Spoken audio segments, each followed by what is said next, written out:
My name is Inigo Montoya. You killed my father. Prepare to die. I bet you knew the end of that line before I even got to the middle. Actually, when I said my name is, you knew where I was going, I'm guessing. And that quote is from The Princess Bride, Inigo Montoya. We know the story. Maybe you don't. Maybe you love that movie. Maybe you can't stand it. But either way, Inigo Montoya, his father, is killed by a six-fingered man. And the whole movie is about him getting revenge for his father, who was killed by this man. It's an interesting story. Inigo goes through the whole movie and then finally ends up meeting the man who killed his father, and he kills them. He is quite bent on revenge. It's so to the point where after he takes revenge, he says that he doesn't even know what he's going to do for the rest of his life, because he's been in the revenge business so long, he doesn't know where to go or what to do next. And so it's interesting that the movie makes light of that. We have all laughed at the line and joked about it over time, obviously. But the revenge is a very serious topic. And so we come to Psalm 137, a psalm that I didn't want to work through, didn't want to unpack.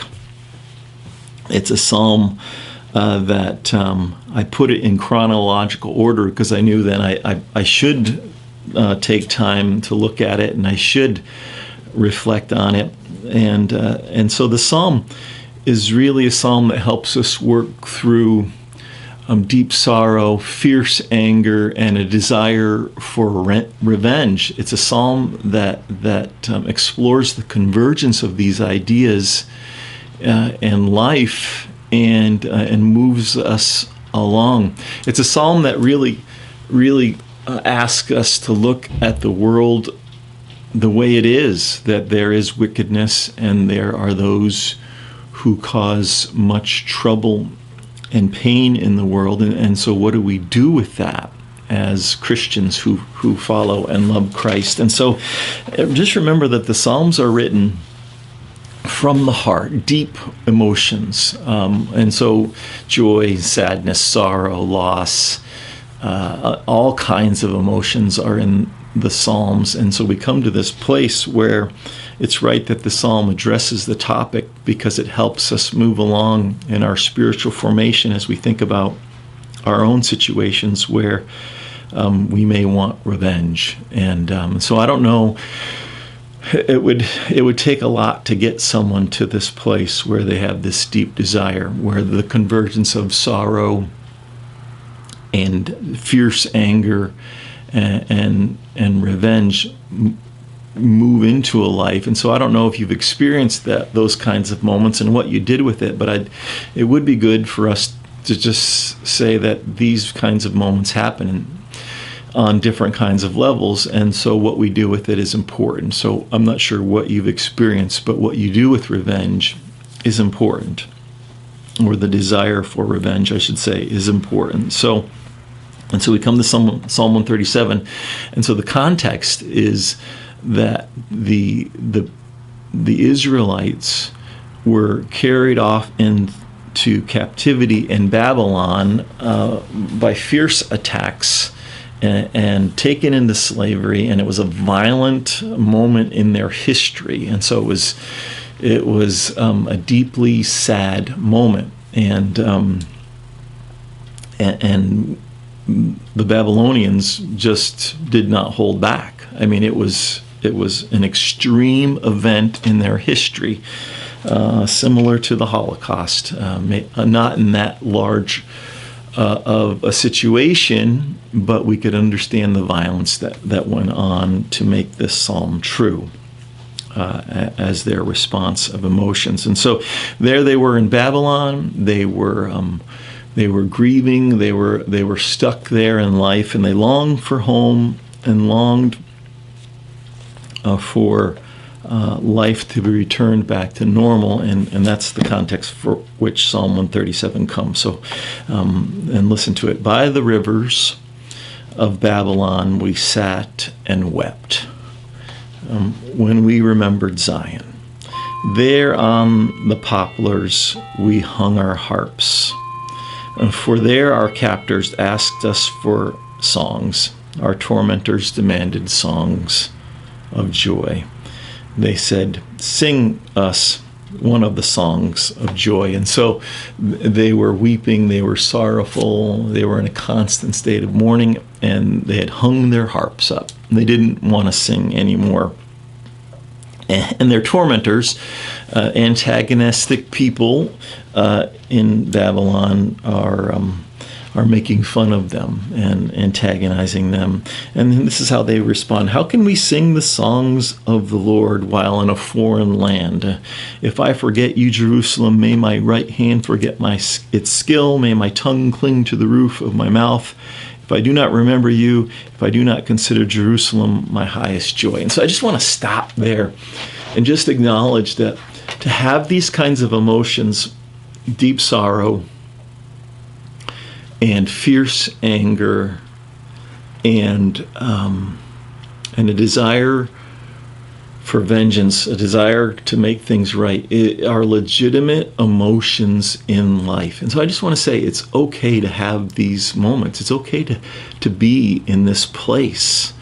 I think what we do with them and how we move through it is important, right? And so we don't want to stay in these moments. But I just want to just acknowledge that when the reality of the world breaks in on our lives and causes us great sorrow and pain, to feel these things and to walk this path is just part of life. And I just want to say it's okay. It's okay to experience that. It's okay to communicate these kinds of emotions. And so we keep reading in this psalm, and it really gets to verse 7, and it's really the hardest part of the psalm, because they ask for God to bring justice to them, and it's communicated in a very difficult way, a very painful way, a way that's very foreign to us as we think about it. But it gives us words. But I think the thing that it does is it points us to how we trust God and the gospel in Jesus Christ, right? And so he calls us to love our enemies. We are reminded in the New Testament that vengeance is not ours, vengeance is God's, that he will repay. He will be the one who takes care of that. And so we don't want to be like Inigo Montoya, who takes vengeance, who moves towards a life of vengeance, but we want to be people who entrust that to God and his perfect justice in a world that is broken and hurting. And so verse 7, I think I finally have gotten you ready for verse 7, hopefully. It says, they asked God to remember, Lord. And so they don't want to be forgotten. They don't want their situation to be forgotten. There's a sense of letting go. Remember, Lord, but it's still full of hurt, right? Remember, Lord, what the Edomites did on the day Jerusalem fell. So the Edomites were involved in the attack. They provoked, they encouraged the Babylonians to do it, and do it with vengeance. And tear it down, they cried, tear it down to its foundations. So the Babylon was cheered on by them. And here's what it says, verse 8, daughter Babylon, doomed to destruction, right? They know that God will take care of it. Happy is the one who repays you according to what you have done to us.